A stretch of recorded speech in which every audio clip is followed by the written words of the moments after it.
Assalamualaikum dan selamat sejahtera. Jenayah membawa padah bersama saya Nur Alisa merungkai topik-topik jenayah di Malaysia hanya di rancangan 999. Hari ini kita akan membincangkan mengenai isu berita palsu.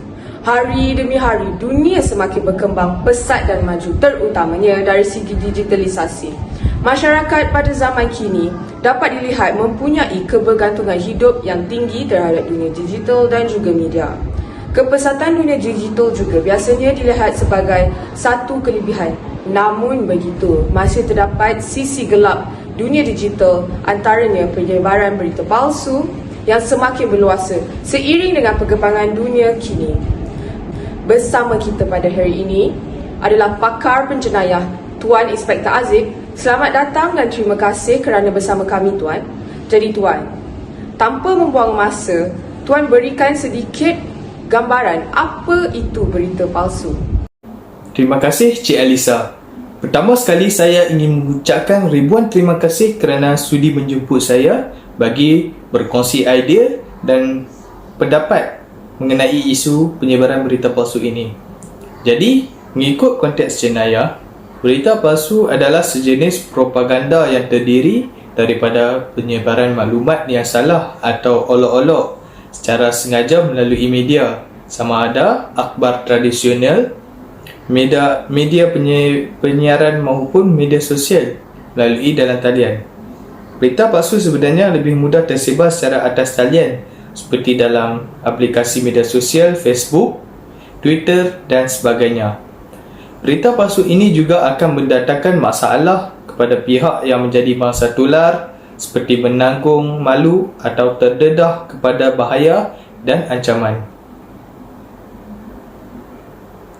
Seterusnya, menurut Pengarah Jabatan Siasatan Jenayah JSJ Bukit Aman, Datuk Seri Abdul Jalil Hassan, Polis Diraja Malaysia (PDRM) telah membuka sebanyak 1,897 kertas siasatan membabitkan penyebaran berita palsu atau hasutan di media sosial sejak Januari 2019 hingga Jun 2021. Siasatan dijalankan selari dengan peruntukan di bawah Seksyen 233 Akta Komunikasi dan Multimedia 1998 kerana penggunaan tidak wajar kemudahan rangkaian.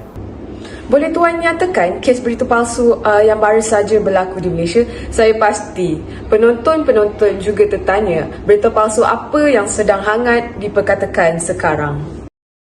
Ya, sudah tentu. Sekarang ini, isu yang paling hangat tentu sekali mengenai COVID-19 atau vaksinasi. Kita bukan sahaja perlu menentang pandemik kesihatan, tapi kita juga dilihat perlu menentang pandemik berita palsu ini. Penyebaran berita palsu mengenai COVID-19 ini bukan sahaja dilakukan oleh golongan anti vaksin, malah dalam kalangan warga maya sendiri ada yang berlumba-lumba mengambil kesempatan untuk menjadi wartawan tidak bertauliah.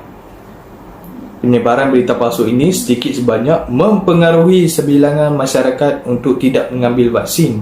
Buktinya, terdapat 10,000 orang tidak hadir untuk janji temu vaksinasi di Kelantan, hasil pengaruh dakwah palsu yang disebarkan golongan anti vaksin. Hal ini secara tidak langsung menyukarkan usaha kerajaan dalam menjayakan program imunisasi COVID-19 kebangsaan. Baiklah, di situ secara langsung kita dapat lihat kesan berita palsu. Apa pula faktor kepada berlakunya berita palsu? Bagi menjawab persoalan ini, kami telah menemu seorang pelaku yang telah disabitkan dengan jenayah berita palsu. Bertanyakan mengenai apa penyebab beliau melakukan kesalahan penyebaran berita palsu. Mari kita saksikan footage ini. Jadi, saya terjebak dalam jenayah berita palsu ni sebab saya mudah terpengaruh dengan apa yang saya baca dalam media sosial. Atau dalam kata lainnya, saya kurang kesedaran terhadap berita palsu. Seperti yang kita semua sedia maklum, dengan adanya dunia digital, kita mudah untuk mendapatkan maklumat. Tapi, bukan semua maklumat yang kita dapat dijamin betul. Saya tidak dapat membezakan antara yang betul dan juga yang salah. Kemudian secara senang, saya sebarkan benda yang saya sendiri tak pasti. Selain itu, saya rasa tahap literasi media yang rendah dalam diri saya juga merupakan faktor kenapa berlakunya penyebaran berita palsu ini. Saya tahu sebagai masyarakat sepatutnya saya perlu menjadi lebih peka atau dapat menganalisis maklumat atau mesej yang diterima sebelum mengambil apa-apa tindakan. Tapi malangnya, saya tidak berfikir sebelum membuat tindakan menyebarkan berita palsu itu.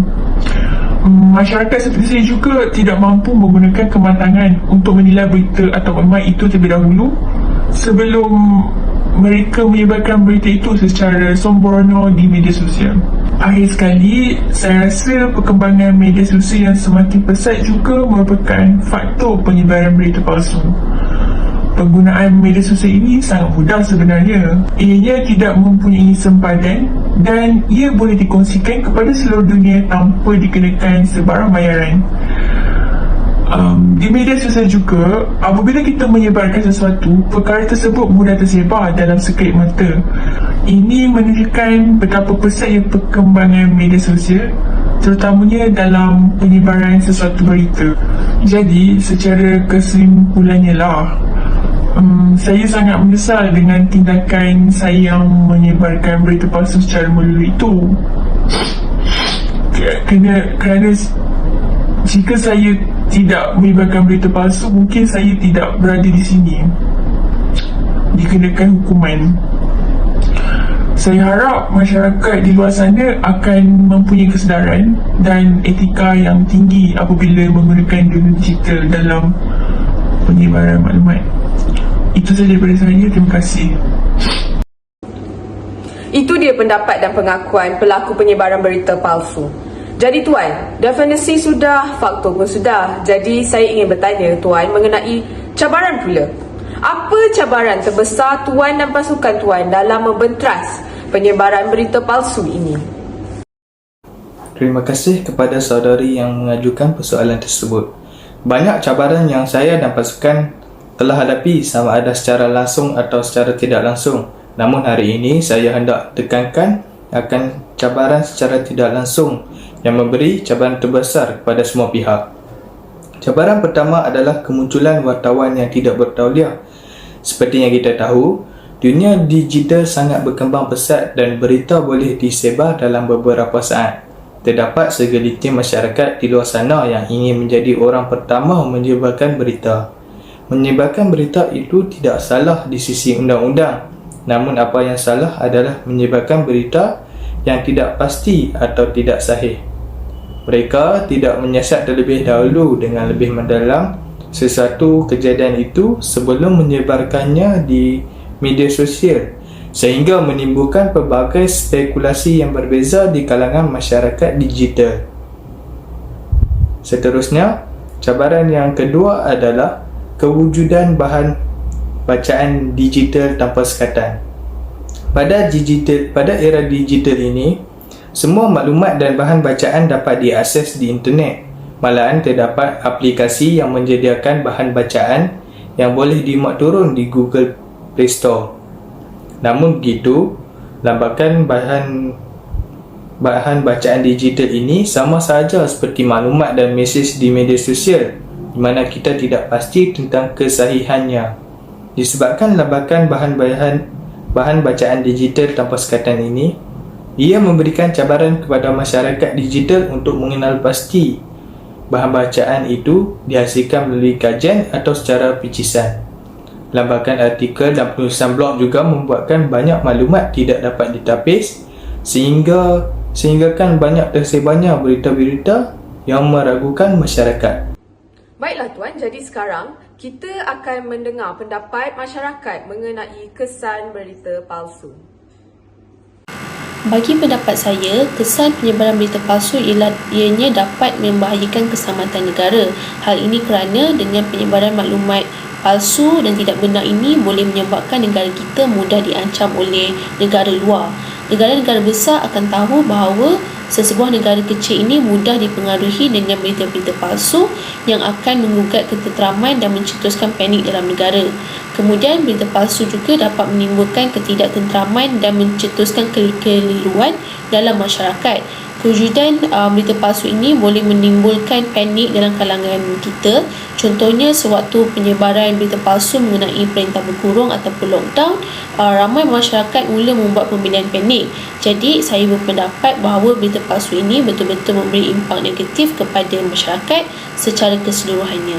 Itu merupakan pandangan masyarakat mengenai kesan berita palsu. Jadi tuan, untuk menutup tirai bual bicara hari ini, apakah cara terbaik dalam mengatasi penyebaran berita palsu ini? Cara terbaik untuk mengatasi berita palsu ini adalah seperti tidak berkongsi berita apabila kita sendiri tidak pasti dengan kesahihannya. Kita boleh semak kesahihan sesuatu berita di portal Sebenarnya MY. Portal ini merupakan sebuah laman web atau portal pengesahan maklumat yang dilancarkan oleh Kementerian Komunikasi dan Multimedia bertujuan supaya penyebaran berita palsu yang kian berleluasa pada masa kini dapat dibanteras. Masyarakat dapat melihat beberapa senarai berita palsu yang telah disiarkan dan mereka juga boleh melaporkan berita yang belum disahkan oleh mana-mana pihak yang terlibat. Ini merupakan langkah kerajaan dalam membanteras penyebaran berita palsu. Seterusnya, selain itu, pihak kerajaan perlu mewujudkan undang-undang yang berkaitan dengan berita palsu. Kerajaan telah mewujudkan satu akta yang berkait rapat dengan isu penyebaran berita palsu ini, iaitu Akta Anti Tidak Benar. Akta ini telah diwartakan pada 30 Januari 2020 dengan kewujudan undang-undang atau akta yang berkait rapat dengan isu penyebaran berita palsu ini. Laporan berkenaan penyebaran berita palsu dapat ditangani melalui undang-undang yang sudah sedia ada seperti Kanun Kesiasaan iaitu Akta 574, Akta Mesin Cetak dan Penerbitan 1984 dan juga Akta Komunikasi dan Multimedia 1998 iaitu Akta 588. Pesalah boleh disabitkan kesalahan mengikut akta-akta tersebut. Jelaslah ternyata melalui kewujudan undang-undang seperti ini dapat menangani isu penyebaran berita palsu ini. Akhir sekali adalah melalui pendidikan berterusan. Kita boleh menerapkan kesedaran sivik dalam masyarakat khususnya mengenai etika ketika menggunakan media sosial. Pendidikan seperti celik media juga perlu diterapkan pada semua golongan masyarakat, terutamanya pelajar yang berada di peringkat sekolah menengah dan juga peringkat universiti. Para pelajar tidak kira di peringkat sekolah menengah maupun di peringkat universiti perlu diajar tentang kepentingan celik media, bagaimana untuk menjadi pengguna bijak di laman sosial, menjadi pencipta kandungan dan pengguna yang bertanggungjawab, serta mengetahui impak penyebaran berita palsu kepada diri mereka sendiri, keluarga, masyarakat dan negara dalam konteks yang lebih menyeluruh. Menurut kaji selidik yang telah dijalankan oleh UCSI Polo Research Center pada Jun 2021 yang melibatkan 1,116 orang rakyat Malaysia yang terdiri daripada 52.3% responden wanita dan 47.7% responden lelaki. Majoriti mereka berkata mereka menerima berita palsu itu di platform media sosial seperti Facebook dan Instagram dengan sebanyak 79.7% diikuti dengan aplikasi komunikasi seperti WhatsApp sebanyak 67%. Seterusnya, 43% menerima berita palsu di platform perkongsian video seperti YouTube, manakala 23.1% menerimanya di sumber media arus perdana seperti televisyen dan akhbar, dan akhir sekali 8.1% daripada sumber yang lain. Melalui statistik ini, kita dapat melihat bahawasanya media sosial seperti Facebook, Instagram dan WhatsApp menjadi platform dan tempat penyebaran berita palsu pada masa ini. Baiklah, Dengan jawapan Inspektor Tuan Aziz mengenai cara menangani berita palsu, maka terjawablah sudah kesemua persoalan kita mengenai isu berita palsu. Dengan ini, diharapkan semua masyarakat peka dan mengambil perhatian mendalam mengenai berita palsu. Jangan kita biarkan berita palsu menjadi barah di dalam masyarakat. Jadilah rakyat yang beretika ketika menggunakan dunia digital. Terima kasih sekali lagi kepada Tuan Inspektor dan para penonton kerana sudi meluangkan masa bersama kita di rancangan 999. Ingat, jenayah membawa padah. Semoga kita bertemu lagi pada hari yang sama, waktu yang sama bersama saya, Nur Aisyah, hanya di rancangan 999. Assalamualaikum dan selamat malam.